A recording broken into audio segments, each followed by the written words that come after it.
자, 미래를 만듭니다. 그리고 여러분과 함께 투쟁할 것입니다. 안녕한가 전역의 안전 빵빵입니다. 네. 자, 자, 네 번째 소식하겠습니다. 네 번째 주제 말씀해 주시죠. 네, 어제 경실련에서 주최하는 이 정부를 이제 평가하는 그런 심포지움 세미나가 있었나 봐요. 그래서 이제 민주당은 중남미형 좌파 정권이다 이런 이제 지적이 나왔습니다. 네. 제가 딱 보니까는 맞다. 그래도 이제 정치학자가 이야기했는데 저희들이 이야기했던 것을 정리한 멘트를 해준 겁니다. 게다가 이제 제가 주목했던 것은 경실련이 어떤 단체입니까? 그 단체에서 나온 이야기이기 때문에 저희들이 한번 다뤄보고자 이렇게 주제로 삼았습니다. 자, 민주당이 이제 중남미형의 이제 좌파 정권을 위해서 가는 게 이해찬 대표의 말로서 확인이 됐습니다. 뭐라고 했냐면 260석을 80%를 싹쓸이 하겠다. 그러면서 134조를 퍼버서 260석을 얻겠다. 이렇게 말한 거나 다름이 없는 거죠. 자, 일반 이제 민생 SOC에다가 134조를 퍼붓겠다는 거예요. 그리고 이제 이 어르신들에게는 40만 원씩 주겠다는 겁니다. 그래서 그냥 표를 그냥 긁겠다는 건데 이거는요, 남미 좌파들이 했던 거하고 똑같은 짓을 한 겁니다. 그러니까 이 260석을 이런 식으로 해서 80% 싹쓸이 얻겠다. 이게 바로 중남미형 좌파 정권으로 영원히 가겠다. 이거에 대해서 말하자면은 당당하게 예고편을 때린 게 말하자면 이해찬인 겁니다.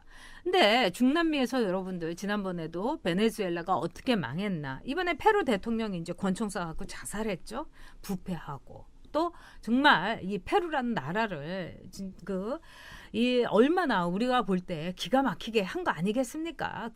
사실 남미를 보면요, 석유도 있죠, 자원도 풍부하죠, 날씨도 1년 내내 덥죠. 우리나라처럼 난방비가 필요합니까? 굉장히 좋은 여건인 거예요. 아르헨티나 옛날에 엄마 찾아 삼천리에서 마르코 엄마가 말하자면은 도우미하러 파출부하러 이 아르헨티나를 갔던 거예요. 이 부에노스아이레스 남미의 파리였습니다. 근데 지금 어떻게 됐습니까? 그냥 좌파 정권이 아파트 앞마다 매일매일 바베큐 파티를 공짜로 하고 드세요 이렇게 하니까 지금 아르헨티나 저쪽나지 않았습니까? 페론에 의해서. 근데 지금 베네수엘라처럼 아르헨티나처럼 페루처럼 이 나라를 만들겠다는 거예요. 134조 자기네 돈입니까? 그리고 이 기업들을 참차 국유화를 해가지고 이런 의도를 하고 있지 않습니까? 어디다 대구서 국민연금이 이 주주총회에 나와가지고 사내이사를 목을 잘라가지고 조양호를 정말 스트레스로 조양호 회장을 죽게 합니까? 내년 주총회도 나가겠다는 거 아닙니까? 그러면 날로 먹겠다는 거예요. 다 이들의 음모가 여러분 얼마나 무섭고 그러면서도 착착착착 진행되고 있는지 자유한국당 이거 보고 으스스하고요. 정신 똑바로 차려야 돼요. 그냥 옛날에 노무현 좌파들이 아닙니다. 지금 문재인 좌파들은요. 그렇지 않습니까? 네. 아니, 네. 한국의 좌파는 진짜 좌파가 아니라 사입이라니까요. 전 세계 좌파가 과거 이야기하고 전 세계 좌파가 이렇게 감정적 민족주의에 빠진 그런 좌파는 없습니다. 좌파라면 미래지향적이고 보수보다 더요. 그다음에 보수보다 더 글로벌한 게 전 세계 좌파의 기본 성격입니다. 그런데 이제 한국 좌파는 거꾸로 가요. 거꾸로. 그러니까 보수가 더 미래지향적이고 더 글로벌한 게 대한민국 현실입니다. 그러니까 보수가 지금 대한민국 운영할 수밖에 없는 거예요. 그런데 이제 제가 중남미 패권 좌파 정권 이야기를 이제 들으면서 이제 베네수엘라 이야기 안 할 수가 없어요. 그러니까 지금 베네수엘라는 나라가 한때 세계에서 석유 10대 그 수출국 가운데 하나였고요. 매장량 1등, 2등 하는 나라입니다. 물론 이제 베네수엘라는 석유 질이 좀 낮아요. 낮기 때문에 외국 기술이 와가지고 이제 그 정유를 잘해서 파는 나라입니다. 그런데 일단 차베스가 집권을 한 다음에 이제 국유화를 하니까는 국제적인 신뢰가 다 떨어져 버린 거예요. 그러니까는 외국 기업들 다 빠져나갑니다. 그러니까는 수출할 수 있는 그 운용을 할 수가 없는 거예요. 맞아요. 그러니까 수출을 못 하게 되는 겁니다. 게다가 이제 국민들한테는 싼 값으로 이제 그걸 주다 보니까는 그러니까 이제 달러가 처음에 들어왔던 달러도 부족하게 되는 거예요. 그런데 제가 이제 베네수엘라 우리하고 비슷한 거 기름 이야기가 아니라 베네수엘라 차베스가요. 일단은 돈을 막 뿌립니다. 돈을 막 뿌려요. 우리 지금 딱 전조를 보는 것 같습니다. 두 번째, 이제 국유화하고 기업인들을 옥죄입니다. 그러니까 베네수엘라가 한때 12,000개까지 있던 그 대기업들이 4,000개를 줄어든 거예요. 한 10년 만에. 기업을 안 하고 다 도망가 버리는 거예요. 베네수엘라에 돈 있는 사람들이 다 미국으로 가버립니다. 기업이 없으니까 일자리를 줄여주죠. 실업률이 엄청나게 높아집니다. 게다가 이제 그러다 보니까는 인플레이션이 작년도 베네수엘라 인플레이션이 여러분들 170만 %입니다. 170%가 네. 아니라 170만 %의 인플레이션을 한 거지 작년에. 그러니까는 자 기업인들의 기업 의지, 일을 하겠다는 의지를 다 꺾어버리지. 국민들한테는 그야말로 포퓰리즘에서 일할 의지를 다 꺾어버리지. 게다가 이제 국가 경제 운영 어떻게 하냐. 국가 재정을 하는 겁니다. 한때 20%였던 GDP 대비 국가 재정 비율이 40%로 늘어가지고 그냥 이른바 국가가 경제를 유지하는 거예요. 이 정부 하겠다는 게 똑같습니다. 이 정부 하겠다는 게 그 모습을 똑같이 가는 거예요. 국가 재정으로 경제를 운영하겠다는 것. 차베스가 했던 걸 그대로 흉내내고 있는 겁니다. 포퓰리즘이지 국가 재정 문제라든지 기업인들의 의지를 꺾는다든지. 자, 이대로 간다면은 저기 조님이 그러셨네요. 170만입니다. 170만 맞습니다. 170만 %입니다. 자, 그래서 물론 아직은 우리가 이제 정도 미미합니다만 그 징조가 하는 형태가 베네수엘라 꼴하고 똑같기 때문에 우리가 걱정을 하는 겁니다. 이대로 막지 않으면 그대로 갈 것 같아서 걱정을 하는 것이죠. 네. 이게 아마도 지금 군부를 마구 떼고 있는 화폐 개혁과도 이제 관련이 있습니다. 내일 그 문제를 안지옥 교수하고 같이 여러분께 11시에 올리도록 하겠습니다.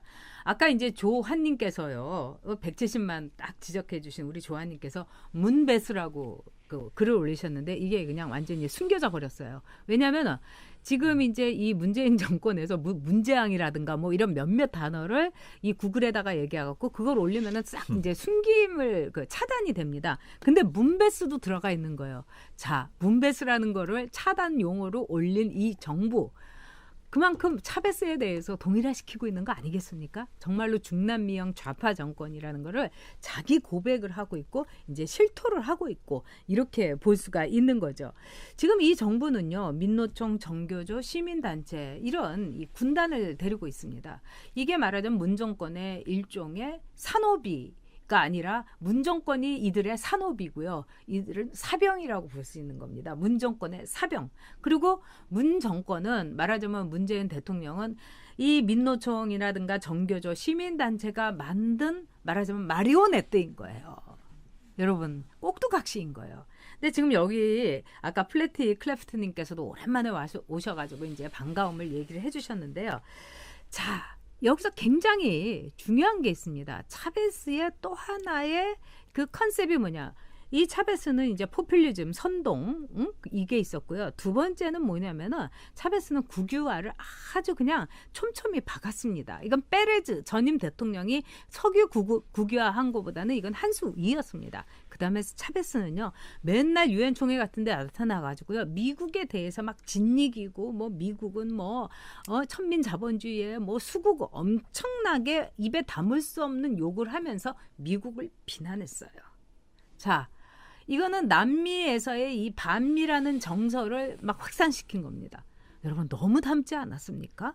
누구하고 너무 닮지 않았습니까? 그렇기 때문에 지금 이 민주당이 중남미형 좌파 정권이다. 오죽하면 경실련 토론회에서 좌파라고 그동안 말하자면은 인정받았던 사람들이 이렇게 했겠습니까?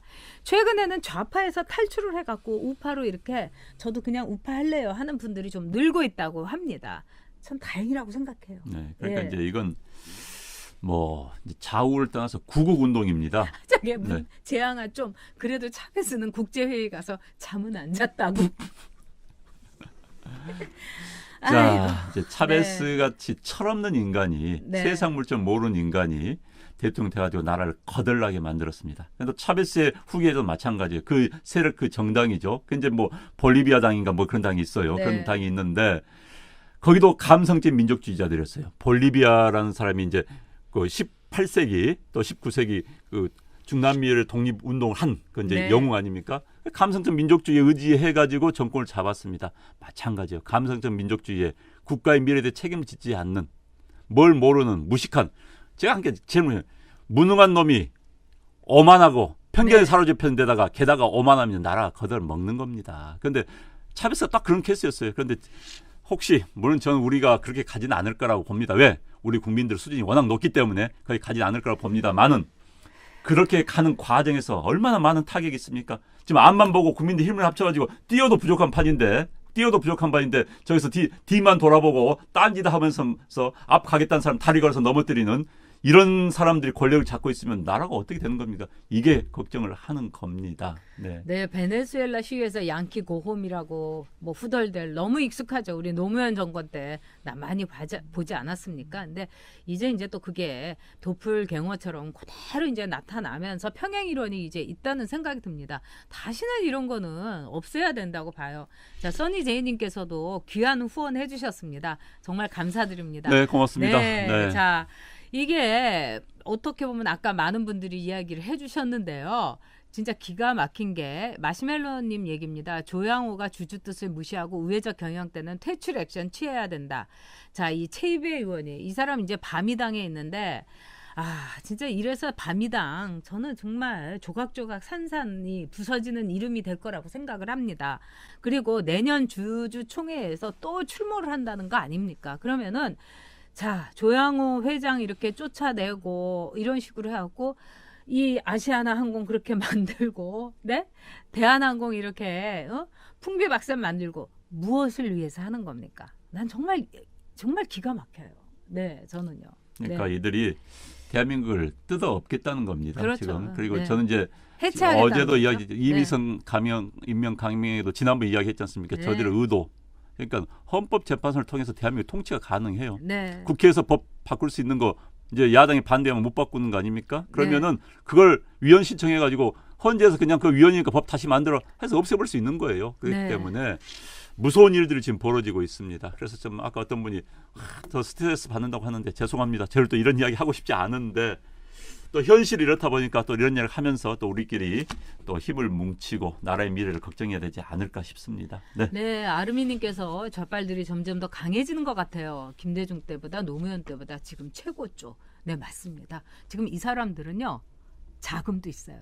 권력도 있어요. 인원도 있어요. 그다음에 아까 말씀드린 대로 정교조와 그다음에 시민단체와 그리고 민노총을 사병으로 얼마든지 키울 수 있습니다. 그들의 전투력이라는 거는요. 웬만한 돈 주고 사는 조폭보다도 더합니다. 그러니까 지금 우리 좌파들에 맞서서 우리 우파들이 강인해져야 됩니다. 그리고 전투력과 싸울 수 있는 투쟁력이 있는 사람들을 내년 총선에서 여러분 반드시 앞세우셔야 됩니다.